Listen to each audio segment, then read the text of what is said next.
Bienvenidos y bienvenidas a este nuevo episodio del podcast. Es un auténtico placer estar aquí con los estudiantes del programa de Derecho de la Universidad Iberoamericana, compartiendo este espacio de reflexión crítica y diálogo riguroso.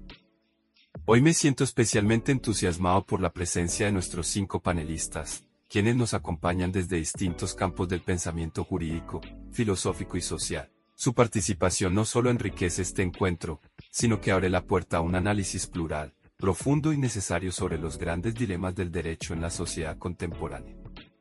Estoy convencido de que sus voces diversas, críticas y comprometidas aportarán matices fundamentales para comprender mejor los desafíos éticos y normativos que enfrentamos hoy. Así que gracias por estar aquí, y a quienes nos escuchan, prepárense para una conversación tan apasionante como provocadora.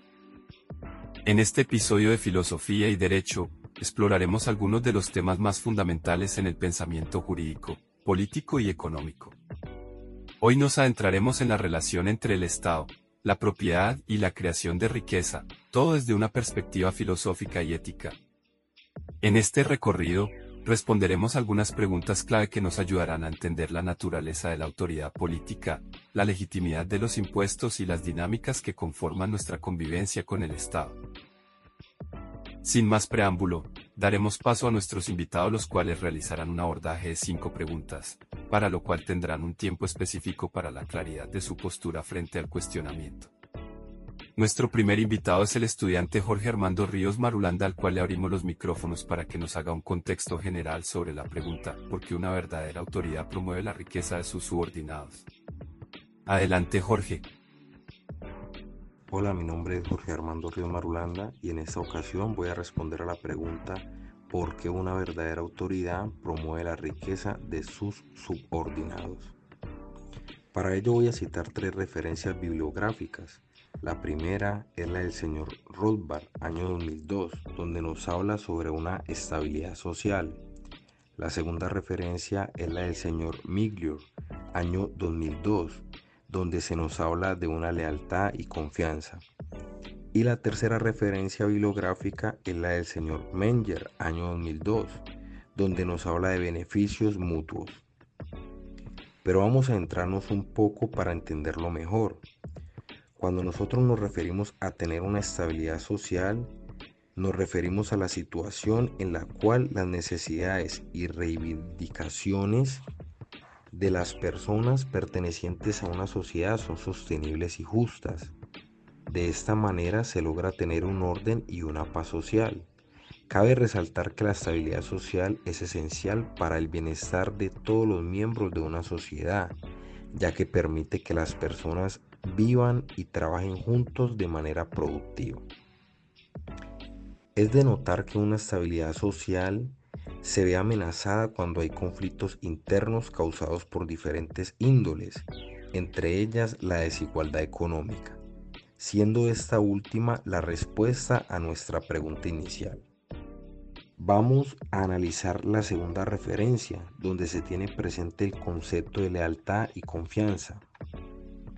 Y quizá muchos nos preguntemos, ¿qué tiene que ver la lealtad y la confianza? Pues bueno, esto es simple. Para ello vamos a ponernos de ejemplo.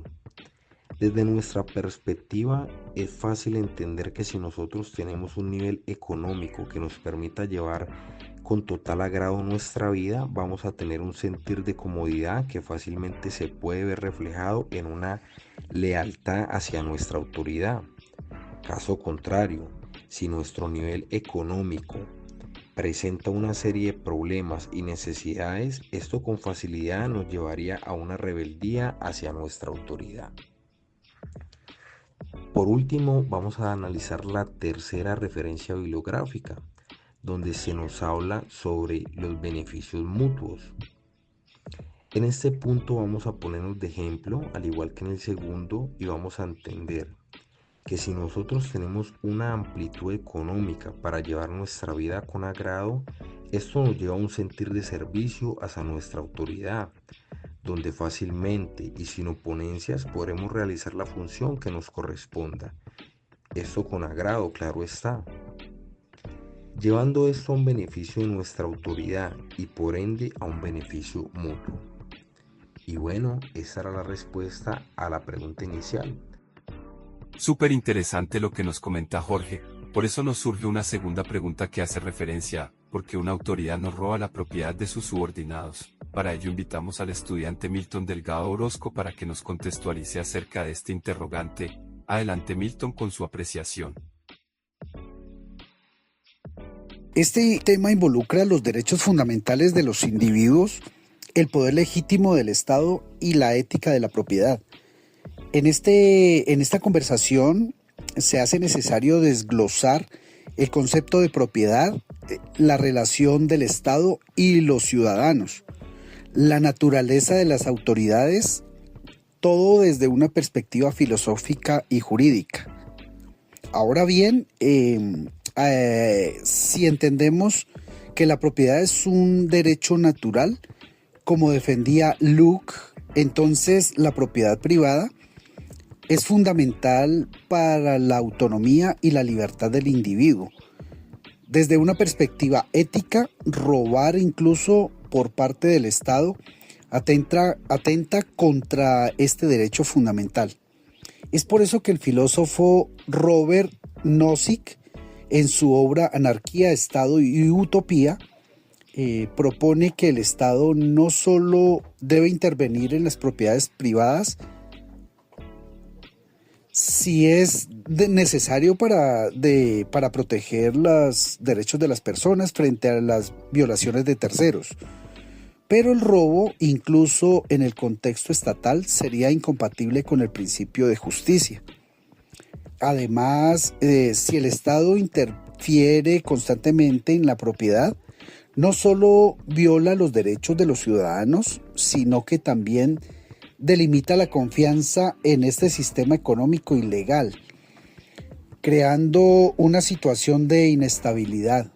La legitimidad del gobierno, según la teoría liberal, depende de su capacidad para respetar los derechos fundamentales de la propiedad, también evitando que se actúe como un, entre comillas, ladrón de los recursos del ciudadano.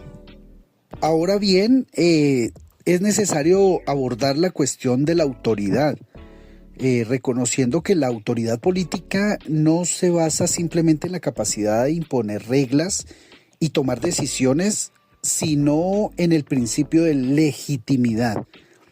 En la teoría política, una autoridad legítima es aquella que ejerce su poder para proteger los derechos fundamentales de los individuos, incluidos la propiedad. Entonces debemos imaginar una situación en la que los gobernantes deciden expropiar, como por ejemplo, las propiedades de los ciudadanos sin una justificación adecuada. Si el poder político hace esto sin el consentimiento de los afectados, estaría cometiendo una injusticia. En otras palabras, el poder legítimo debe basarse en el principio de justicia como para protección de la propiedad y la libertad personal. Entonces, un principio clave aquí es el de la no agresión, ampliamente defendido en la teoría de los derechos naturales y en el pensamiento liberal. Este principio establece que nadie, ni siquiera el Estado, ni otros individuos, tienen el derecho de tomar lo que le pertenece a otra persona sin un consentimiento. Por esto es que cuando un Estado se apropia de un bien de otra persona sin razón válida, está infringiendo este principio fundamental. Entonces aquí es necesario mencionar el concepto de robar la propiedad del ciudadano en términos más prácticos. Es decir, para usted, ¿qué significa robar la propiedad de un ciudadano? Claro que sí, mira, el acto de robar implica tomar algo que pertenece a otro sin permiso, con la intención de apropiarse de ellos. Esta definición aplica no solo a los individuos, sino también a las instituciones. Cuando hablamos de impuestos, como por ejemplo, hay una línea muy fina entre la recaudación legítima y lo que podría considerarse una expropiación injusta. Los impuestos son necesarios para financiar el funcionamiento del Estado, claro, eso es clarísimo, pero la forma en que se impone y la cantidad que se requiere para cada ciudadano debe ser razonable y debe ser justa. Si el Estado impone impuestos de manera excesiva, arbitrarias, podría estar ejerciendo una forma de robo legalizado. ¿Sí? Es por ello que la propiedad no es solo un derecho individual, sino también un límite de acción del Estado. Es decir, que si el gobierno actúa sin justificación violando este derecho, el acto puede considerarse un robo en sentido moral y ético, incluso si se realiza bajo el marco legal.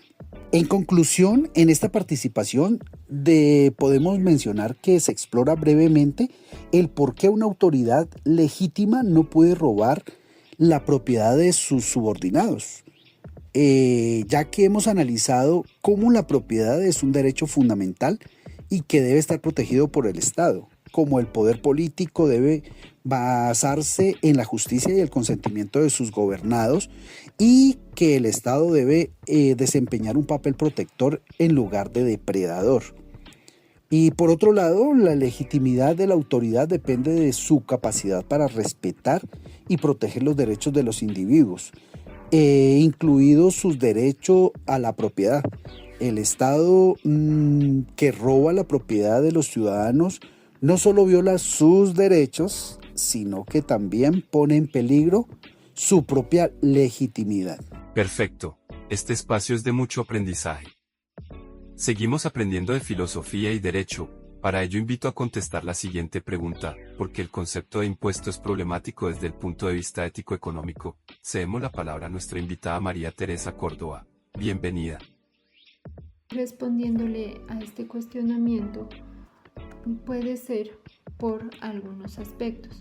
Está entre ellas las motivaciones.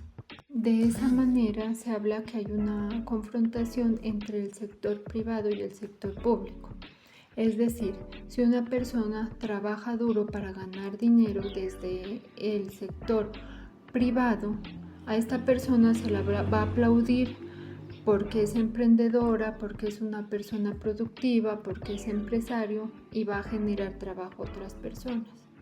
Sin embargo, si esa misma persona entra al sector público y tiene algún interés personal como subir de cargo, generar su salario, tener poder o tener una vida económicamente estable, se le señala como querer avanzar y se le señala de corrupto, de una persona que ya no va con los intereses del común, sino con los intereses del Estado. Aquí es donde se tiene en cuenta otro aspecto importante, que es los intereses del Estado. Una vez que la persona haya hecho su emprendimiento o su empresa, el tema de los impuestos es muy importante. ¿Por qué? Porque a diferencia del mercado, donde el beneficio económico ofrece algo, un servicio, como transporte, tecnología, productos de aseo, entre otras cosas, el Estado obtiene sus recursos por medio de los impuestos. Para Rothbard, esto no es un acuerdo voluntario, es decir, no es un acuerdo que se ha hecho entre el Estado y el dueño de la empresa, sino que es una obligación legal, porque si no se paga impuestos se enfrenta a sanciones. Y aquí es donde se genera el conflicto ético. Por lo tanto, se dice que el Estado no gana dinero sirviendo, sino quitándolo a la fuerza por medio de los intereses. Entrando aquí el último aspecto a señalar. El Estado, por así decirlo, quita o pide impuestos desde una legitimación moral.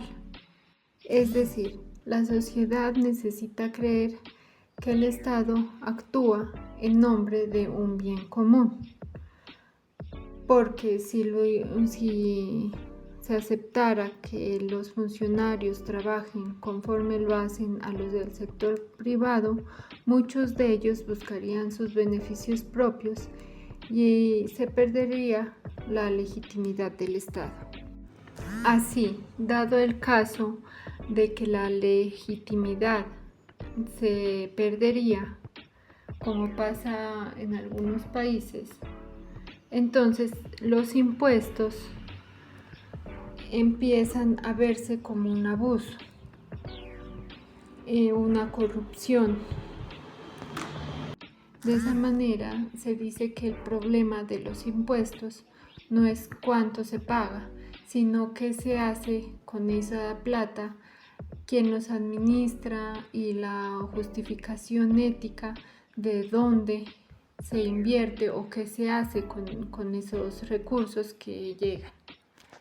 Teniendo en cuenta los puntos anteriormente vistos y respondiendo más concretamente al cuestionamiento, a veces hablar de los impuestos es algo problemático desde el punto de vista económico y ético, porque a veces los impuestos se disfrazan de un altruismo y se señala el bien común en ello. Sin embargo, muchas veces los recursos no son destinados para hacer algunas obras de carácter común, sino que son destinados a los lucros de personas particulares. Y es ahí donde entra el conflicto entre bien privado y bien público y pues la ética que se debe tener al manejar este tipo de recursos. Bueno, entonces Manuela, ¿por qué crees que es dado a pensar que el contrato entre el Estado y los ciudadanos favorece más al Estado que a los ciudadanos? Hola a todos, mi nombre es Manuela Gómez. Es dado a pensar que el contrato entre el Estado y los ciudadanos favorece más al Estado que a los ciudadanos por muchas razones. Hay razones históricas, políticas y sociales. Aquí les voy a compartir algunas ideas para tener como clave. Está la desigualdad del poder. El Estado tiene el monopolio de la fuerza legítima, es decir, tiene a la policía, al ejército, las leyes, los tribunales, los jueces, entre otras cosas, mientras que los ciudadanos carecen de estos. Esto genera una relación aritmética en la que el Estado puede imponer normas y sanciones, mientras que los ciudadanos tienen recursos limitados para cuestionarlas. Está la falta de cumplimiento al pacto. Según la teoría del contrato social, como la de Russell, Hobbes o Locke, los ciudadanos entregan parte de su libertad a cambio de seguridad, justicia y bienestar, pero muchas veces el Estado no garantiza realmente estos beneficios, lo que hace pensar que el trato a veces no es equitativo o no se cumple. Está en la exigencia sin reciprocidad clara. El Estado exige muchos impuestos, como el impuesto de la energía, los bancos, entre otras cosas que se supone que son para el bienestar de los ciudadanos, obedeciendo leyes y deberes cívicos. Sin embargo, los ciudadanos a veces no ven esto correspondido a estos servicios de calidad, como la salud, la educación, la seguridad, entre otros, lo cual da la sensación de que el Estado recibe más de lo que da, que hay una manera muy poca, no hay equidad en esto. La falta de participación real. Aunque en teoría los ciudadanos participan de la toma de decisiones mediante el voto y otros mecanismos democráticos, se nota que no hay una participación real, ya que a veces venden los votos o las prácticas en las decisiones no se toman de manera centralizada sin consulta efectiva, haciendo que la voz del ciudadano quede diluida. Tenemos también la corrupción y el abuso del poder. Cuando se percibe que los gobiernos usan su poder para beneficio propio o de ciertos grupos, se refiere a la idea de que el Estado no actúa como un ente neutral que representa a todos, sino que como una estructura que sirve más a sus intereses que a los pueblos. que favorecen más a las personas en sí que están en el poder. Ellos son capaces de recibir mientras que el Estado no. Puede decirte que en resumen, la percepción del contacto entre el Estado y los ciudadanos favorece más al Estado, no simplemente como una queja, sino como una reflexión crítica sobre cómo se distribuye el poder, los recursos y las responsabilidades de la sociedad. Aunque en teoría, el contrato social plantea una relación equilibrada y justa, la realidad demuestra que el equilibrio se rompe frecuentemente. Para muchos ciudadanos, el Estado deja de ser un garante de bienestar común y se convierte en una estructura administrativa controlada y se beneficia a sí misma. Esta crítica no necesariamente busca eliminar el Estado, sino que sí una revisión profunda de sus funciones, su legitimidad y su verdadera relación entre la ciudadanía. Muchas gracias. Seguimos avanzando, queridos oyentes, en este podcast. Hoy invitados de especiales en el área del derecho. Es por eso que invitamos a Iván Martínez Cuellar para que nos dé su apreciación a la siguiente pregunta: ¿por qué la creación de riqueza está relacionada con la reducción de impuestos? Adelante, Iván, los micrófonos son suyos. Amigos, ¿cómo están?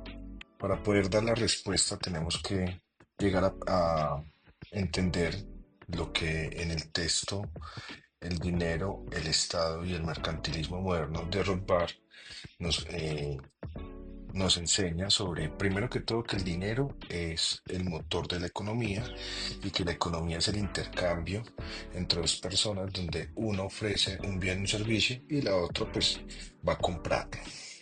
Adicional a eso, nos dan como inicio de que en la antigüedad la moneda que se utilizaba eran las mercancías que eran raras o que eran difíciles de encontrar. En este caso nos hablaban del oro y la plata. También nos habla de que para obtener el dinero había que producir un bien o un servicio, que es la más importante. De pronto que una persona se lo diera voluntariamente, lo que llaman una donación, y que no predomina en la economía, y la otra produciendo el dinero o las mercancías escasas. En este caso hablaban sobre la explotación del oro y la plata. En la actualidad podemos referenciar en este punto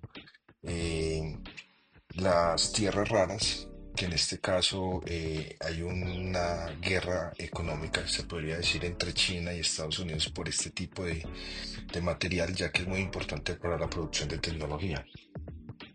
También nos habla de que el gobierno siempre va a buscar sacar beneficio de la economía y tiene la potestad de romper el enlace entre la producción y el consumo del mercado de dos maneras: fijando los impuestos o controlando el sistema monetario.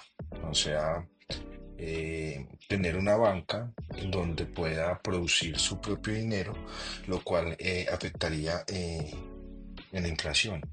También podemos dar el ejemplo del país Venezuela, donde de manera irresponsable empezaron a emitir un papel moneda y dinero, generando pues unas inflaciones demasiado altas y destrozando por completo la economía de este país.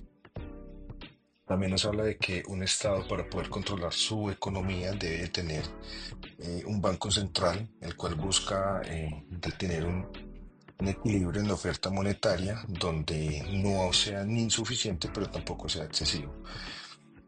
Para dar respuesta a la pregunta, debemos de partir de la premisa de que a menor presión fiscal aparece mayor oportunidad de invertir o ahorrar, y esto pues genera riqueza. Adicional a esto, es importante decir que esto tiene tanto argumentos como positivos como negativos. En conclusión, se podría mencionar que hoy hemos analizado la relación entre la reducción de impuestos y la creación de riqueza, destacando cómo la carga fiscal influye en los incentivos económicos, la inversión y la innovación. La creación de riqueza no solo depende de los impuestos, sino también de la protección de la propiedad y de un sistema jurídico que garantice la seguridad económica. Si bien la reducción de impuestos puede estimular el crecimiento y fomentar una mayor productividad, es crucial que el Estado encuentre un equilibrio entre la recuperación de ingresos fiscales y el fomento de un entorno económico libre y dinámico. Bueno, señores invitados, lastimosamente nuestro tiempo al aire ha finalizado. Por eso quiero agradecer infinitamente su participación en este podcast, que se encuentra enfocado en el análisis filosófico y jurídico. En el próximo episodio, continuaremos explorando cómo el derecho y la justicia pueden guiarnos hacia una sociedad más equitativa y libre. Hasta pronto.